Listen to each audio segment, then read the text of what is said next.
All right, good morning, everybody. Thanks for being here.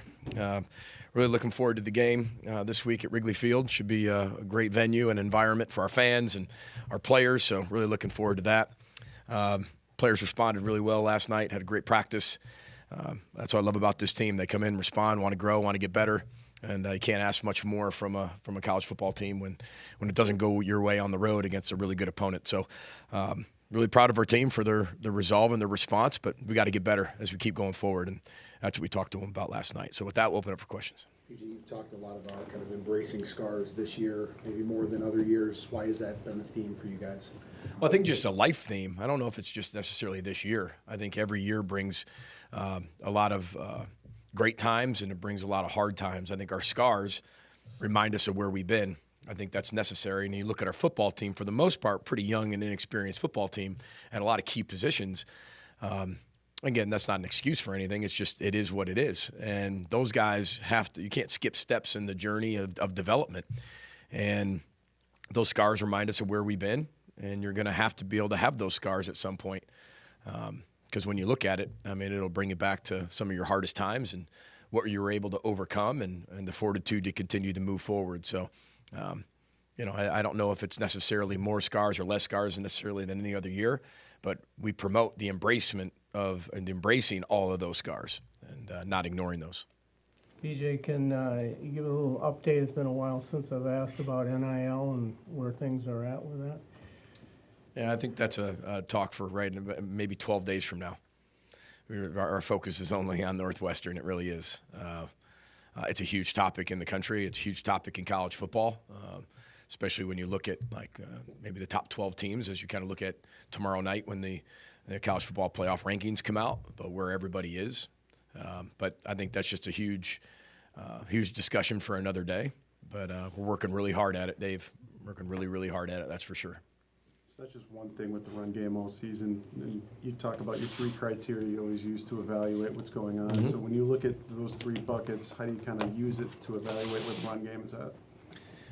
Yeah, I mean, it's either personnel, coaching, or scheme, right? And the coaching, talking fundamentals and details, it's all of it. I think every time we play, we learn more and more about our football team. I think you have to do that whether you're playing your 12th game, whether you're playing your third game, you're always learning about your team.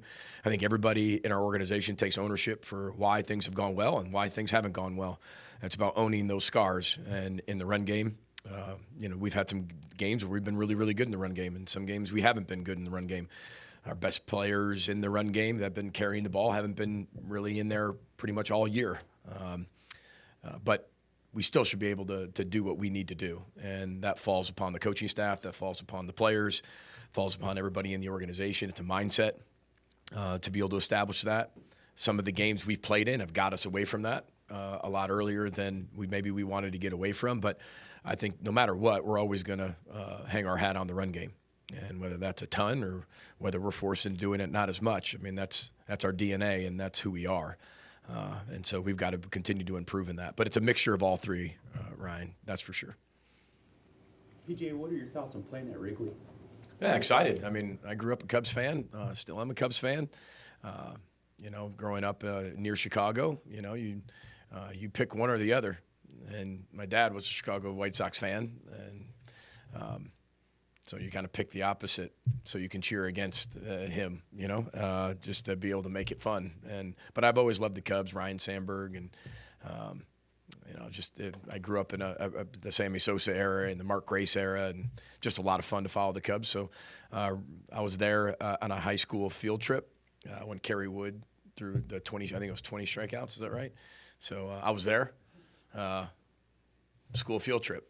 It was awesome, and anytime anybody brings that up, I was like, "Wow, I was actually there for that game." That was a lot of fun. I wasn't one of the kids holding up the K's, and in the bleachers, but we were right there, and it wasn't a ton of people there, and so we just kept moving down as the game went on, which was really kind of fun. So, but yeah, it is going to be a really special moment for our players, and just you get to play in a different venue and. Historic venue. It's fun to be able to say you played at Wrigley Field. We played in a lot of baseball stadiums and a lot of bowl games and things like that, but Wrigley Field definitely has a special place in my heart, and I think that'll be a lot of fun. PJ, your offensive line's kind of been a work in progress at times. Yeah. Where have you seen them grow? What are they doing better now? Well, I think that they're becoming a better five. I think that's that's maybe one thing as you continue to go forward. You learn as a coach. Remember, not only are our players learning through this new era of college football, I'm learning through this era of college football. I'm not like anybody else. I mean, I learn and grow and have to challenge myself and change and adapt. And you learn what does work and maybe what doesn't work. And you adapt that for the next year, and you continue to make yourself better. But I think our guys are becoming better as five. I think it's, you would love to have five guys as freshmen and then develop all the way through and have the next five right behind that. I don't know how realistic that is now in 2025. But when you look at it, I think they're playing better as a five. But we have to just play more consistent. That's the biggest key that we took away from the game in Oregon is we had some really good moments, some great moments, but they just weren't consistent enough. And whether it's one guy out of the five or three guys out of the five or two guys out of the five, we just have to play more consistent. But I do like that they are coming together more and more as the year has gone on. PJ, Northwestern looks like a really physical team Yep. that plays really, really hard. What are their specific strengths? Well, one, they tackle really well. They do a lot of the simple things at a very high level. Tim McGargle's a really good play caller. He's a really good football coach. He was on our staff when we were at Western Michigan, and I have a lot of respect for what he does. And when you peel back the onion on him, it's the simplistic things, it's the simple things that allow them to be really successful. They tackle really well. They swarm to the ball. They play the ball really well. They keep things in front of them. Their front seven are very, very active. But very, very physical, that's for sure. Then you look on the other side of the ball, and they want to establish the run game. They definitely want to do that. They've got guys who can go up and make plays on 50-50 balls. They have a great mindset, and those guys have been playing with each other for a long time. When you kind of look at their roster and how they've come up through the ranks, they've done a really good job. After talking with Danny and rewatching the tape defensively, one of the biggest areas you want to grow off that Oregon game? Well, I think just in general how we play, right? I think sometimes when we get in a position, we press, whether that's offense, defense, or special teams. I think when you have, again, an inexperienced team at a lot of different positions at times in key positions, the lack of experience and the maturity piece come into play. And guys are trying to make a play. I think that's kind of been the theme in some games all year is guys are trying to make the play, trying to get a takeaway, get the turnover, instead of just do the routine play. And takeaways will come from us doing our job with incredible effort, and great fundamentals and technique. And whether that's scheme or whether that's fundamentals, they will be there. They will present themselves. But I think as you go through the year, people think they have to make the play in some of those big games. And we've had some great opponents on the road, some top 5 opponents on the road, top 20 opponent on the road. And I feel like maybe that's been just a little bit of a press to make the plays instead of just allowing us to play within the scheme that we're creating and the fundamentals we develop. So that's what I see. And that's when we dissected and peeled back the onion a little bit on the defensive side. That's what we saw. But never question how hard our guys play, that's for sure. Can you take us through a little bit how you prepare, PJ, as far as footwear, going to that field later in the year now, kind of cold weather football and a field that was played on last week? Yeah, a baseball field, new grass, played on last week. It's supposed to rain a little bit on Friday, so I'm sure it'll be that long. But yeah, I mean, we've already started that last night at practice. So all the guys were wearing certain cleats and different cleats that Brady, our equipment manager, presents to us, and finding out what guys like and how good they feel in them, and just getting the feel for a different cleat. So yeah, that's pretty much it. That's what you prepare for. So, we talked about that in the off season as well.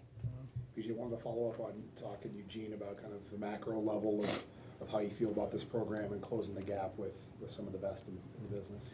Yeah, I mean, maybe it wasn't a great choice of words for me in talking about closing the gap, but yeah, I mean, I feel like we are going to continue to compete at the highest level. And that's the person I am. That's the competitor I am. I wouldn't coach if I didn't think that. But just because you want that doesn't mean that's going to happen. We're sitting 6-4. There's a lot of really good football teams in the country that are 6-4, including us. It's really, really hard to win in 2025. There's not many undefeated teams anymore. And you look across the board, I think when you're looking at the two big conferences, whether the SEC or the Big Ten, we said this years ago, right? With 18 teams and 16 teams, We're going to beat up on each other. The records might not look like the records of the old, right? So what is a top 20 team? What is a top 25 team? There's a 7-3 SEC team ranked really high because of who they play. Probably they should be. Big Ten teams that are 7-3 ranked pretty high probably should be.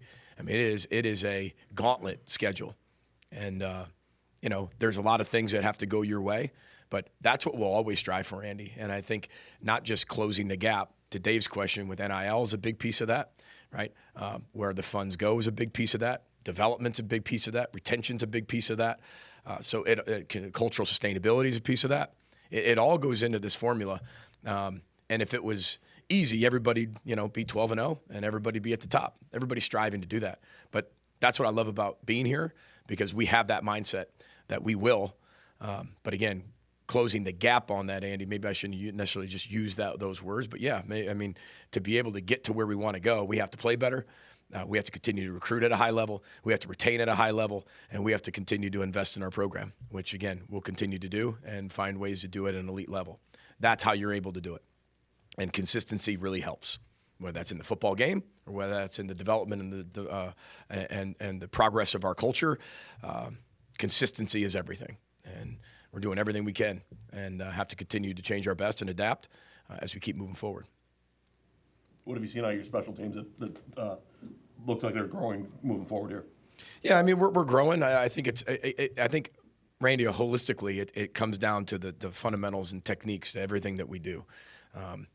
Our special teams, when you look at it through the film's eyes, you're always going to say, okay, why couldn't we have done that better? Well, it comes down to the fundamentals and details within the scheme, and that's the biggest thing we have to continue to improve on in the special teams part. It's just the fundamentals and technique within the scheme. I thought our guys played really hard on special teams. I thought we covered really well. You got to give them credit, though. They're a really good football team, and they played really, really well. I mean, we played Ohio State at Ohio State. Ohio State played really well. We played Iowa at Iowa. They played really well. We played Oregon at Oregon. They played really well. This isn't like they had 5 turnovers, right? And we're at their place, and we're in it. They played really well. The catches those young people made, those skill players, there were times we contested them and they made it. Sometimes we didn't contest it and they still made it. That quarterback put the ball where a lot of times their guy could only get it, or that ball was out of bounds, and they made some fantastic catches. And you got to give them credit. They're really good athletes and really good players. They don't make some of those plays, maybe the game looks a little bit different. But when you play a top 5 team, you have to be really good in all phases. Special teams a big piece of that. I thought Brady did a really good job of doing his job and put it through the uprights. I thought our opening drive, coming down the field after halftime, our guys could have, it's 28-6, go down and score, make it 28-13, get back into the game. But ultimately, they did a really good job of getting the ball in the hands of the playmakers and doing a really good job making those plays. PJ, a couple of weeks ago, Mike Grant won his 400th game. He's at 401 now. Two other coaches in the state that have ever won more than Mike. I know you met him a long time ago as an assistant coach. Do you have a quick Mike Grant story or just a couple thoughts about Mike? No, one thing I will say about Mike Grant is that, he treats everybody the same, and that's what I respect about him. I remember when I first met him, I was at Northern Illinois University, and one thing that I really liked about him was sometimes when you're at different schools in the old recruiting model, you'd have to wait because there was a logo in there. And the guy would come in the logo, and you'd have an appointment, and the logo would move in front of you, if you know what I mean when I say logo. And they'd move in front. Next thing you know, there's 5 coaches that pass you, and you're just kind of over here because you're in a lower level Division I school. Mike Grant never did that, ever. Nope, you had an appointment, didn't matter who was in there. If the Minnesota Vikings were in there, well, maybe Minnesota Vikings, but he would say, listen, he has an appointment. He's going to get the full respect, and he's going to be able to get everybody that we have, and I love that about him because I was a very regimented recruiter, and I had a schedule, and I was going to keep that schedule, and I was going to get to a lot of schools, but he was always so gracious to everybody. It didn't matter who you were. When you walked in that school, you got his best, you got his time, and it was not like he'd rush you out of there either. Story after story after story. Mike Grant can tell stories. I'm sure you all know that. He can tell some stories, and he gave you that time. And whether that was Mike Grant, whether that was Coach Nelson, that's the feel I always got from the high school coaches here in the state of Minnesota. And Mike's always led the charge on that. So congratulations to him. That's a lot of wins. That's good for him. That's a lot. That's a lot of time coaching. That's for sure. Talk about the sustainability and the consistency piece. My hat's off to him. That's for sure. Any uniqueness to a connection with David Braun? Not really. No, I have a lot of respect for what he's done and how he's done it. I think the situation he was put in a few years ago is really, really difficult, and the way he's been able to keep that program competing at a very, very high level and not lose that DNA of the physicality, how hard they play, how smart they play, and the culture they have. I mean, that's really tough to do. And I have a lot of respect for him. Get to see each other in Big Ten meetings, and I think he's a fantastic defensive football coach. The guys play incredibly hard for him. He's really passionate about his team. I'd like to think that we are too, and I think that's what's so fun about coaching against guys that and have a lot of similarities in terms of how you build a team and you build it on the toughness piece and doing a lot of the fundamentals at a high level. And I think he's really, really good at that. And really, really smart man and a really good person. So really good football coach, got a ton of respect for him. Do one or two more for Coach? PJ, right now is a really tough time in the season, but also a really tough time academically for students. How are you making sure that your student athletes are balancing both being a student and an athlete? Well, that's why they're called student first, right? And then athlete second. I know that sometimes we just flip that based on pay for play now and doing all these things with our student athletes, but they're always going to be students first here. I mean, it's well documented what our students do. They're in the first two rows. They're wearing their polos, and they're really being very attentive. I mean, it is a tough part to be a student athlete, not only just with the athletic piece, but the student piece. But Jackie Lenish in our academic advising department does a tremendous job with our tutors, our learning specialists. There's a lot on these players' plates, and I think that sometimes gets overlooked because we're paying them. And so everybody pays them and thinks they're professional athletes. Well, professional athletes don't go to school as well during the season, and our guys do, and they have a lot on their plate. So it's a great question and a really good question to ask, but that's why they're here, and that's where the number one main base of what we do and how we do it is designed. But Jackie Lenish and our students are doing a tremendous job of making sure that the academics are first, and their career is always going to come first, and that's above and beyond the football that they're going to play. We play a very violent game. They could end at any moment for any of them, and they're always going to have that degree in their back pocket. So that's a really, really important question, so I appreciate you asking. Final one for Coach, or is everyone else set? All right, thank you. Thanks, everybody. Row the boat, Sky Mago Gophers. See you at Wrigley.